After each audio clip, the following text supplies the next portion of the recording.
Who is Gad sad? Look at this smarmy schmuck espousing consequentialism when it comes to a deontological principle. I sneak. I'm sorry, hold on. Are we going to try to throw around the big boy psych words or philosophy words here? Hello, Stephen. Wait, hold on. I'm responding to this tweet and then we can talk 1 second. Wow. He gets to decide who is lying or not because he knows better than all of these folks whom he mentioned. Does stating that Trump is Hitler a lie or is it veridical? What does that mean? Opinion-based? I don't even know what this means. Pilot's attitude to the veridical. Oh, truthful. Coinciding with reality. Nice. Example of a metaphor. Metaphor or a simile or some other... you would call these literary devices, right? Okay. Hi, what's up? Hey, I watched your Pierce Dave Smith thing. There was some little tangent that Dave Smith went on. He was talking about Syria and Obama and Bush and anything that wasn't Trump-Harris. Mm-hmm. There was a whole bunch of shit there that he said about Syria that he was alluding to and Assad that was just very not veridical. Sure. Not even slightly. Yeah, the only reason I didn't want to get into this with him is because he does know a lot of like esoteric like WikiLeaks cables. So I don't know if he's going to pull one out. Like, I don't know. But my understanding is it's always been a major contention that the Obama administration like indirectly smuggled weapons or helped or assisted the smuggling of weapons to like the FSA through Turkey and shit in the beginning of that. But the to say that it was like all caused by America, like it's, and I think I said this on the Pure Show, but nobody engaged with it, and I don't want to get into this whole debate, but like, it's like he's pretending that like what happened around 2011 that would have involved countries like Libya and Syria and the rest of the Middle East. It's like, are we remembering the Arab Spring, or did that just not happen, or like? Yeah, he won't. But I guess it felt like he was bringing up more and more niche things, just because I guess he knew he was out of his depth talking to you and Mehdi about the current topic. So yeah, of course. And he lives in that like Iraq, Middle East, foreign policy thing. Yeah. Yeah, it's like boomer RT watcher shit. But yeah, like what he was saying about. So yeah, the thing with Obama's role in it is very much conjecture because of like the FSA sometimes getting involved with Al Qaeda and Al Nusra and ISIS. But the Assad connection to ISIS is so much worse than like anything that you could imply with the United States.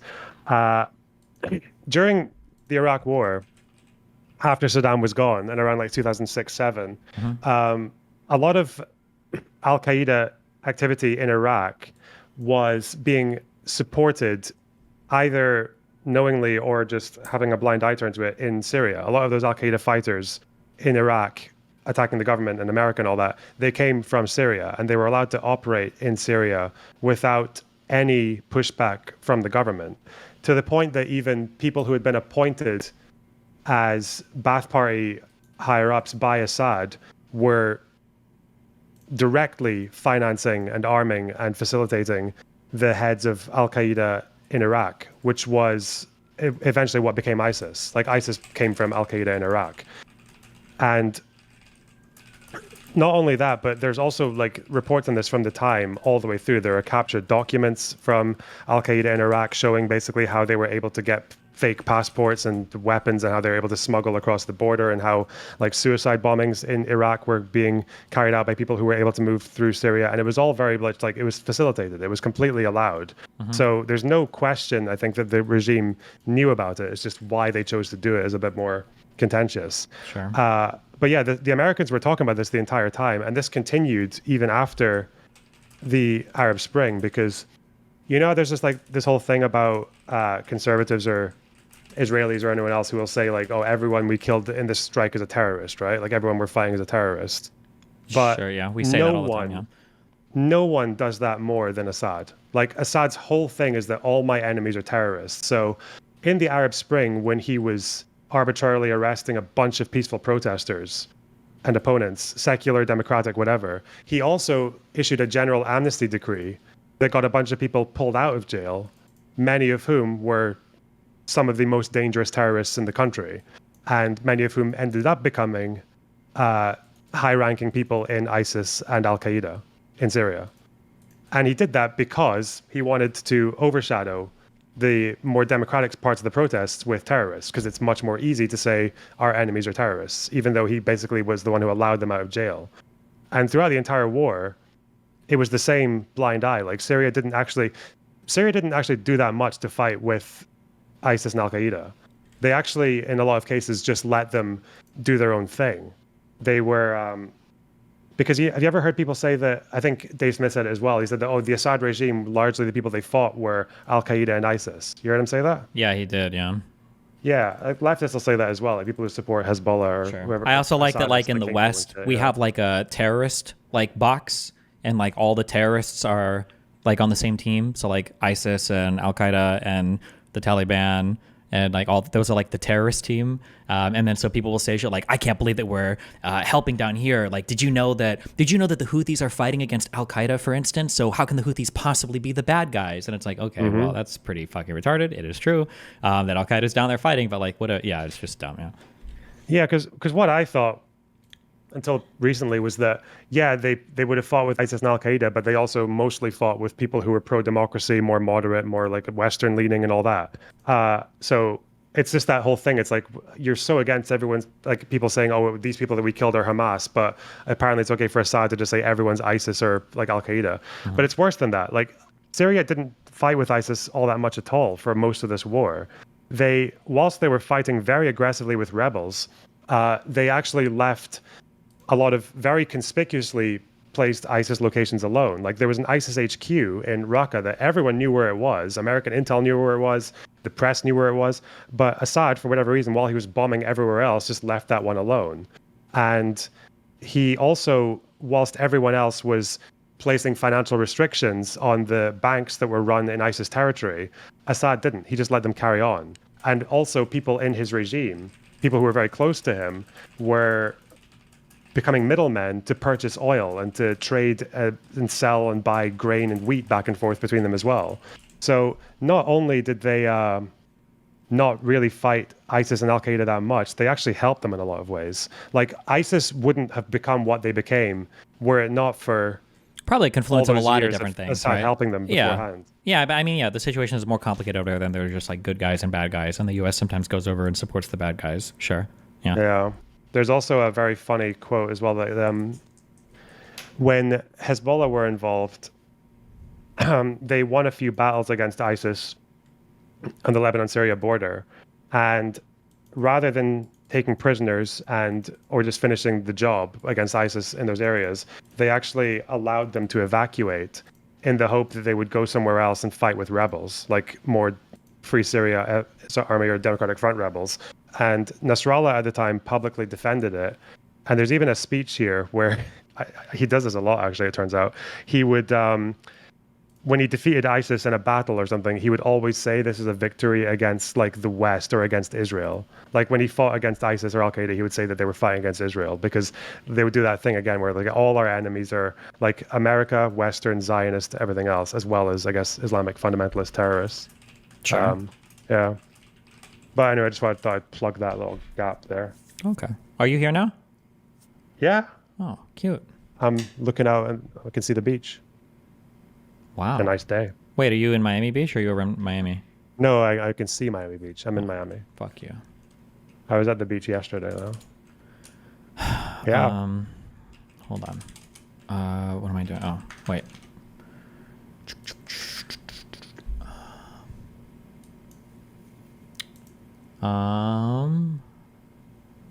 Confirmed. Oh, yeah, I see. Okay. Just making sure you're on my list.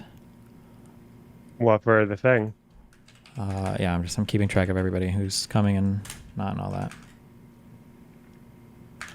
Okay. Wait, do we know if Josiah's coming yet? Josiah? Yeah. Well, I think the invite list has a bunch of ticks next to the people who said yes already. Wait, is there another? Wait, show me. Where? What? Let me find it.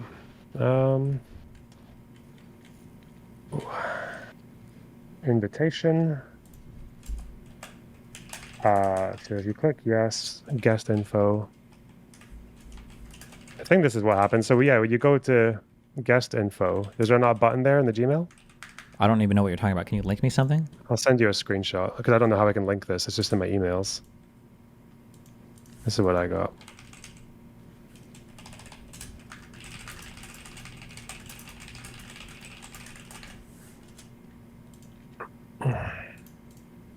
There you go.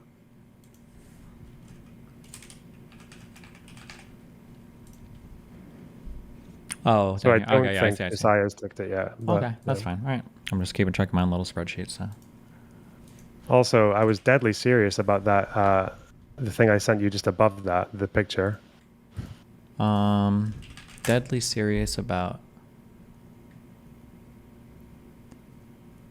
Oh.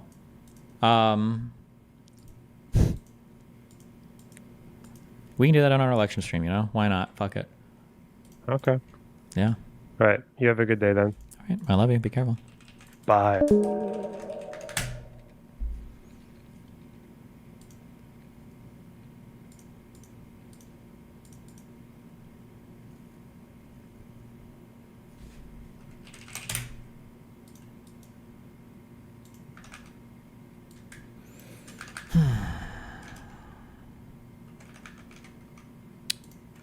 Okay.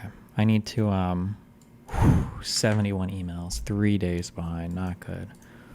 All right. What do we got? We got something. I got links open. We can watch shit.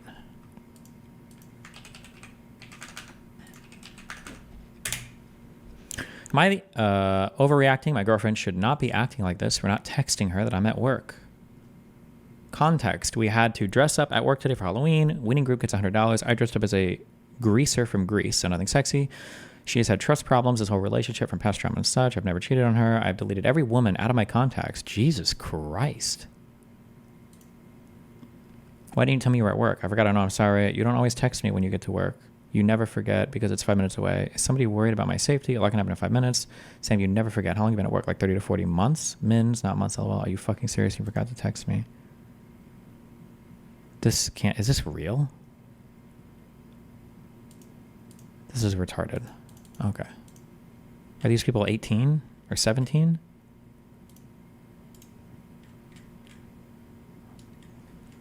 Oh, okay. Don't know. Don't care. This is stupid.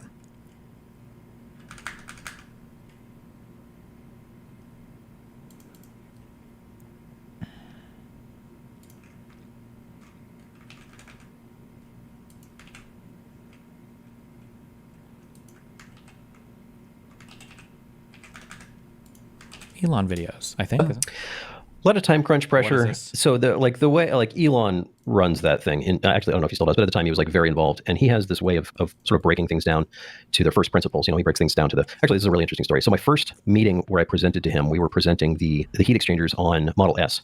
And we had 3 different, option A, option B, and option C. And I forget what they were. It was the main powertrain heat exchanger and then the 2 heat exchangers for the air conditioning. We had them split up into different orientations in the front of the car. And I gave the presentation, showed the CAD, and he said, I must have said 3 times that I wanted it in the back of the car or something to that effect. Because he wanted it like a 911 Turbo, has the intercoolers that are sort of in the back, the inlets above the rear tires. And he flipped over a piece of paper and he pulled out his pen. He said, okay, well, the motors are making X horsepower. They're this efficient. We're going to be using on average this much power. The forced convection heat exchanger equation is this. So therefore the radiator should be this big. Why is yours 4 times bigger than that?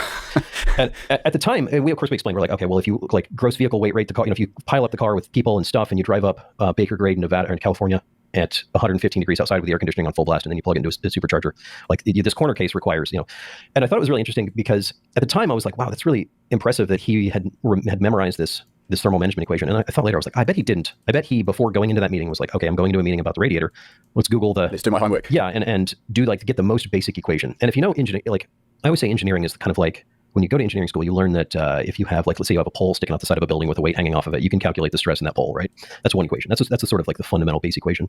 But if you have notches, you have notch sensitivity. If you have a coating, that's going to affect it. You have thermal expansion that's different between the brick wall and the pole. You have all these these little equations that sort of add on to the end of the main equation. That's where the real engineering is. That's where the sort of meat and potatoes of engineering is. Elon's very good at just doing that first big equation and then making sure that his engineers did all the other little equations. I mean, I think that's the key for any CEO in a big company that's successful, though, is you don't have to know everything. And the key is you employ people that are smarter than you are. Yeah, and then he double checks to make sure. But the frustrating thing is that I think that makes him a pretty good engineering leader, makes him a pretty great engineering leader. But it also...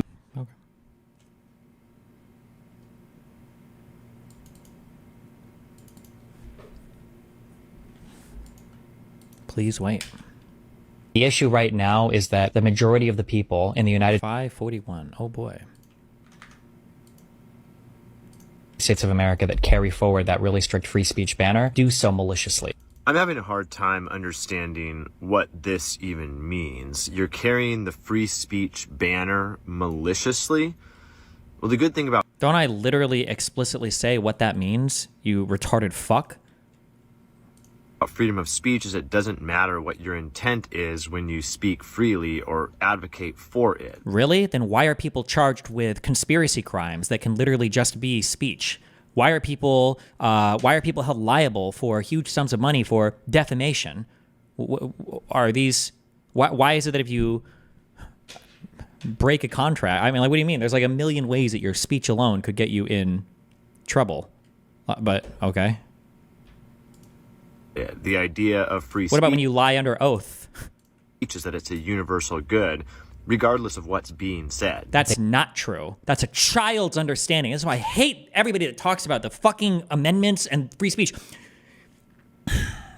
Freedom of speech is not a fundamental base good. It's just a good fundamental thing. Freedom of speech is a thing that ideally facilitates a whole bunch of other good things. It's good when a population feels like they can criticize a government, or it's good when a population feels like they can speak without being arrested because their opinion isn't popular or whatever. That doesn't mean that it's good in every single circumstance, in every single capacity, in every single way. Where are you ever at in any part of your life where you're like, oh my God, guys, let's just free speech this. Let's go ahead and brute force this problem with a whole bunch of free speech, right? Like, I've got a developer and he's had a lot of trouble getting this program right. So what we did is we brought in 30 developers and they're all going to write code together because the best code will just rise to the top. Like, oh, we're going to try to, we don't know how we want to do the management style for this McDonald's. So what we did is we brought in 15 managers and they're all going to have different management styles. We're going to do them all at the same time. And then the best management style is going to rise to the top. Or, there's no other facet of life where you would apply such a naive and crude understanding of how humans gather information or how you figure out what's the correct way to do things. Like, these are things that pretend that on the aggregate produce good outcomes for large groups of people. That's all it is. It's a tool. Freedom of speech is a tool. It's not you know, one of my favorite lines in all of media is, I love this. I love this line.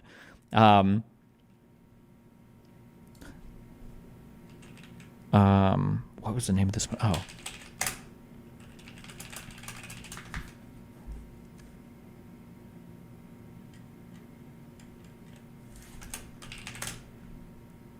Wait, fuck, what's the name of the movie? It's not Sunshine? Wait, fuck, I'm retarded. What's the name of that movie?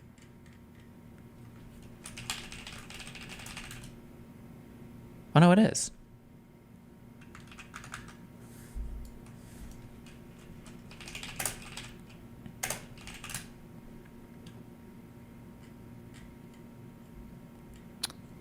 What? Is this fucked now?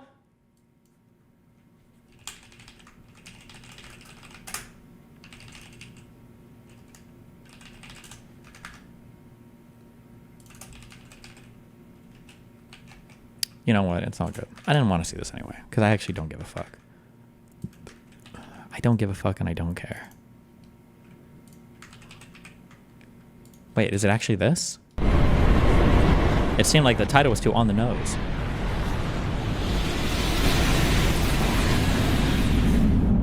It's a risk assessment. The question is, does the risk of a detour outweigh the benefits of an extra payload? The concept of the movie is they're all trying to blow the sun up in the middle of it to make it produce heat again. And they found another ship that was supposed to be gone, but it's there. And now they're thinking about whether they should go and detour and grab that ship or just go to the sun. If they detour and grab it, it might be more risk, but they might have two chances. That's what the conversation is about, right? And they're all like, obviously, super fancy scientists and all that shit or whatever, right? And there's just one good line here that's funny. We'll have a vote. No, we won't. We're not a democracy. We're a collection of astronauts and scientists. So we're going to make the most informed decision available to us. Why would you ever, in any other circumstance, where you're trying to figure out like an important thing, like, let's just leave it up to a vote, guys. Let's just vote. You wouldn't. It's just, obviously, it's fucking retarded. If you have a group of incredibly intelligent people that are all special, well, let's just go ahead and vote on this in terms of what's the thing. No, what do you mean? You'd never do this. And any incredibly specialized, capable group of people, you would all come together and decide on what the best thing is, right? Like, it's just such a stupid... more. We just need. Oh God, fuck. Okay, sorry. Good, regardless of what's being said. They do it as a cancer, and they sneak in as a parasite to pretend that freedom of speech is what they really want, but what they really want is just the ability to lie with impunity and to do it for huge sums of cash. But who gets to decide, Destiny? I hate when people throw up this roadblock. Who gets to decide? Who gets to decide? That's a really tough question. But the reality is if you got that a little bit wrong, it would be infinitely better than what we have right now. The fundamental problem with the issue that I'm presenting here is that, and they won't ever come out and say this, they don't think there's anything wrong with the media environment that we currently live in. That's the issue. Nobody thinks right now that the media environment we live in is bad. And so when I suggest changing it at all, obviously it could be a little bit worse theoretically. So they're like, oh, well, I don't want to do that because it could be a little bit worse. But they think that the current media environment is fine. The current media environment has us on a trajectory, okay, for disaster, for ruin, all right? Destiny. Who gets to decide what is truth, what is misinformation, what is a lie, and what is not? Like, we do this in a lot of areas already. You are aware of that, right? There's, for instance, a scientific process by which we convene a whole bunch of people together and we kind of like gather around certain things we feel are scientifically true. There are large boards of people that study certain issues, that publish research, that try to, arrive at things that they believe are relatively true. There are, in court, you can present facts in front of a jury in criminal matters and they decide basically what they believe is true. When it comes to contract law and you're having a disagreement with somebody else, you've got arbitration data, right? I like how people, they say things that on their face, they sound so smart and everybody's like, yeah, true. But then if you think about it for like 2 seconds, right? Who decides what's true? Excuse me, you fucking retard. What are you, an epistemic nihilist? Are you an epistemic anti-realist? You think there's no possible way to determine if any statement is true or false ever? Do you think that's true of everything? Right? If I say that guy is taller than that guy, is that an unverifiable statement? There's no way to know? Seriously? There's not a single possible way that we can know the answer to that? There's no way to tell what's true about anything? Is it the government that gets to decide? Is it Destiny? Is it Trump? Is it Harris? Is it Tim Walz?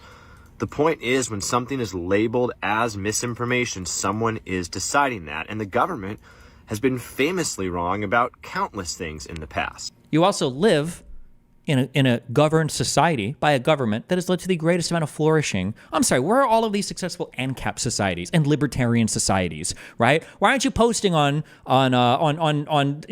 fucking Somaliland, or why aren't you posting in fucking Aruba, or why? There's a reason why we're in the United States. We are the culture leaders of the world. We are the master producers of technology, of information, of entertainment, art. No one, much less the government, has the moral authority to be the arbiter of truth for every person. The moral authority? What do we even talk? The moral authority to be the arbiter of truth for every single person? So do you feel the same way when it comes to the state governments banning women's rights to have an abortion then? Is that a moral? Wait, when you say you can't be the moral authority to be the arbiter of truth, what about all of criminal law where the government says we can infringe upon your rights, we can take away, we can deprive you of your basic human rights if you do something that the government has decided through the people, because we live in a democracy, that the government has decided is wrong? Is that not being kind of a moral authority? Or of truth for every person for all of time? That certainly can't be for to be the arbiter of truth for every person for all of time. That certainly can't be what you're arguing for. It's not. I don't know if I've ever said even anything remotely close to that. But yeah, the government and the way that they arbitrate things can also change over time. So can third parties. That arbitration can change over time. So can private institutions or corporations or individuals or family members. That can change over time. Yes. Becoming a problem. It's not going to become a problem. It is a problem, and it has been a problem. Even if we were too heavy-handed in a media censorship environment, that would be preferable to where we are right now. First of all, this already exists. There's already very heavy-handed censorship on almost all social media. There's literally rampant, the media environment has never, ever been worse. It's never been worse. Did you ever find those cameras? Yeah, they were in the package room. With the possible exception of Twitter/X. My stuff is censored all the time, even when I'm just literally saying a fact, like a president can't overturn Roe v. Wade. That's censored. So to be really, if I post on Facebook a president can't overturn Roe v. Wade, that's going to get censored? Clear, what Destiny is arguing for is he is arguing for increased censorship of speech. The answer to misinformation, It's like a collection of thought terminating slogans. The answer to misinformation is not less speech. It's more. It's more speech. It's more freedom of speech. is not less speech, but it's more speech. So If you think something's misinformation, speak out against it. And with freedom of speech, the good ideas will rise to the top. you think something's misinformation, go ahead and call it misinformation and tell the world why it is misinformation. And if you're right, the crowd and the public will decide what the right answer is, and everybody will see it. And that's the only way that we can determine what's true. You shouldn't limit the speech of other people. In fact, and John Stuart Mill wrote about this, the people that are harmed the most. Oh, when speech is censored, are the people with what? The most important ideas or the unpopular ideas? Because popular ideas don't need protection. It's the unpopular ones that need protection. I don't know. When speech is censored, is the people who are actually censoring that speech. Oh, okay. Because think about it. If the speech that they are censoring is true, then they're preventing themselves from hearing the truth, which is a bad thing. If the speech that they are censoring is untrue, then they're not allowing the untruth to get out into the open air. Why is there a good reason to assume that free speech optimizes for truth? Isn't it more reasonable to assume it optimizes for pleasure? No, because people just have a dumb understanding of how the human brain works. And be confronted with the actual truth, which would in turn make the truth stronger. Because the area that we're at right now is deplorable. And there are too many people, Candace Owens, the Tim Pools, the Joe Rogans, the Robert Malones, the Lex Friedmans, these people who are, saying like, oh, we just want like all these people to come and have conversations. They're not there to have conversations. They're there to lie with impunity. But Destiny, the great thing about freedom of speech is that if you think someone like Joe Rogan is lying with impunity, you yourself can go on a podcast like, Impact Theory, and tell the world that you think Joe Rogan is lying with impunity. Yeah, but I don't want to talk about that. I would rather be having a more constructive conversation on like government policy. I'd rather be talking about literally anything else than wasting all of this time trying to correct other people on being wrong about shit. What a waste of fucking time. I don't want to explain why energy and density matters when you're talking about the temperature of a particular thing to disprove why the Van Allen belt doesn't prevent us from going to the fucking moon like Candace Owens says. What a waste of time of a fucking conversation. You didn't have time to correct every single fucking minor thing on So your free speech is confronting Joe Rogan's free speech, and then the marketplace yes. And decide, which is the awesome thing about freedom of speech. There's not one side censoring another side. There are just ideas, and the marketplace of ideas is this idea that the best ideas will theoretically rise to the top. There's no reason ever to think that's true. And if they don't, but you can't even have, these people are too stupid to even have the conversation. The issue right now There's is absolutely, give me one good reason why I should think that the true messages will rise to the top. Like, why? Why would you ever think that? Joe Rogan is lying with impunity, you yourself can go theory and tell the world that you think Joe Rogan is the marketplace can decide, which is the awesome thing about freedom of speech. There's not one side censoring another side.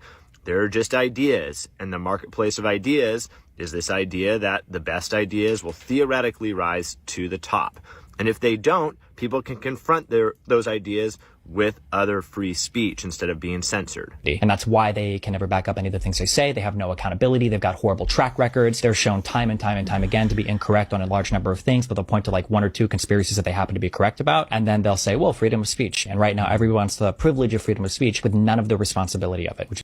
Please say that. As the last part is saying, oh, they say a lot of things. They get things wrong a ton of the times and they have no accountability. Sounds a lot like the government, Destiny. Please let that be the ending line. It's disgusting to me. What's disgusting to me is the continual calls for censorship of people that you disagree with. If you disagree with them, you can do what Destiny has done here and just go on a podcast and say why you disagree with them, instead of calling for censoring those people. Freedom of speech is one of the greatest barriers against tyranny that has...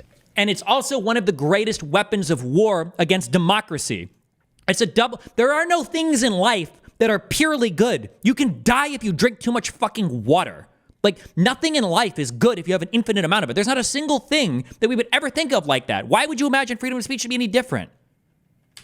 The greatest barriers against tyranny that has ever existed in the world. Because what you're saying with the idea of freedom of speech is that people can speak freely against the government without fear of the government censoring their opinions or throwing them in jail or even killing them, which has happened many times throughout world history when freedom of speech has not been a thing or not been protected. And you know what freedom of speech protects perhaps more than anything? Oh, are we going to do the unpopular opinions here, or people like Destiny? It protects unpopular ideas. It protects minority ideas. Wow. It protects marginalized groups who want to add things to the conversation but just may not be popular right now. Nice. That's the thing it really protects. There's no need to protect, popular ideas. speech. There's no need to protect things that Almost everyone agrees with, because those are popular. Nobody's going to attack or censor those. Society agrees with because everyone agrees. There's no danger to those things. It's got to be boring to I could have done this TikTok video when I was 16. But here's the thing. World history has shown us that many ideas that were accepted by broad swaths of people, in fact, almost all of society, things like geocentrism and spontaneous generation, were wrong. And we had to revise our ideas on that. So if censorship was in place, as it often was at that time, those ideas were censored. The truth was censored. We've seen, that Hitler's party, Hitler was appointed fair and square, right? The Nazi party was winning electoral seats. It's not like they did fascism and then the bad things came. It's not like they blocked freedom of speech and then the bad things happened, right? You can use the process and abuse the process to get to undemocratic places. Seen that time and time and time again throughout world history. The unintended consequences of suppressing speech, even speech that you see as misinformation, are catastrophic. It's true that there are limitations of the virtues of free speech, but are you really against free speech now? No, you fucking retard. I'm not saying I'm against free speech. I'm generally for free speech, but you recognize what free speech is and what it's for. Free speech is not a mechanism for arriving at the truth. You never, ever, ever would apply that in any other circumstance in your life. That's a naive child's view of freedom of speech, especially because the only people that hold that are the people that lie the most. It's fucking stupid. Okay. Sorry.